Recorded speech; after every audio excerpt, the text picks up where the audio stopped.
At the outset, I'd like to place on record our heartiest congratulations to the 5 newly elected members of the UN Security Council for the 2027-28 term: Austria, Kyrgyzstan, Portugal, Trinidad and Tobago, and Zimbabwe. We look forward to working with each of you and wish you all success. Mr. President, today's meeting gains particular salience as consideration of the Security Council annual report by the General Assembly is explicitly provided for in the UN Charter. As a principal organ of the UN, the Security Council has been primarily tasked with the onerous responsibility of maintenance of international peace and security. Therefore, India reiterates that today's discussion is not to be treated as a purely procedural matter. Against this backdrop, I'd like to make the following points.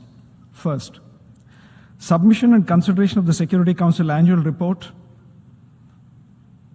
to the General Assembly offers a wonderful platform for the wider UN membership to reflect upon and share their views regarding the functioning of the Council in the past year. Annual reports of the Security Council, therefore, needs to be analytical in nature. It should not be a compilation of facts. Areas of improvement and gaps, if any, with regard to discharging Council's core mandate of maintenance of international peace and security must feature prominently in the report. Second, the annual report follows a standard template. Inclusion of several significant elements could enrich the value of the report and help serve its purpose better. Please allow me to offer a specific example. Peacekeeping is an important tool available at the disposal of the Security Council to fulfill its critical responsibilities. However, the standard template of the report largely excludes finer points pertaining to operational modalities, associated challenges, the review of respective mandates, etc., with regard to peacekeeping. Third, the annual report discussion in the General Assembly is usually held towards the end of the first half of the subsequent year.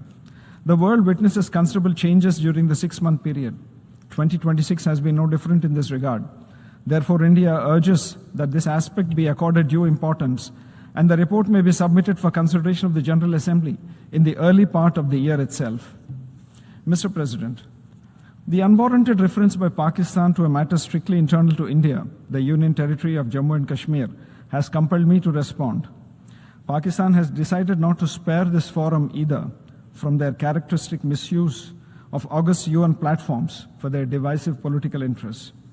Abuse of its presence on the Security Council by Pakistan, including through the circulation of several misinformed and misleading communications, also testifies to this counterproductive approach. I'd like to remind Pakistan that being a member of the UN Security Council is a huge responsibility. It's not a forum for peddling biased and false narratives. I'd like to make it loud and clear. Jammu and Kashmir was, is, and will always remain an integral and inalienable part of India. Any assertions to the contrary are baseless, devoid of, and inconsistent with historical facts. Empty rhetoric and hollow claims by Pakistan would not change this fundamental reality. In the interest of time of the wider UN membership, I would not delve any further into this. Mr. President, finally, we all recognize the importance of reform of the Security Council to make it fit for purpose to handle contemporary and future challenges that we face. The current structure reflects geopolitical realities of 1945. Retaining the status quo has so far not enabled effective functioning of the Security Council and cannot do so in future. The marginal reform in the 1960s that expanded only the non-permanent category has not changed the fundamental mode of functioning of the Security Council in any impactful manner. Expansion of both permanent and non-permanent categories is central to implementing real and meaningful reform.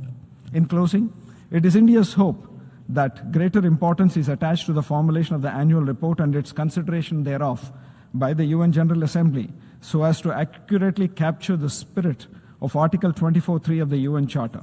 I thank you, Mr. President.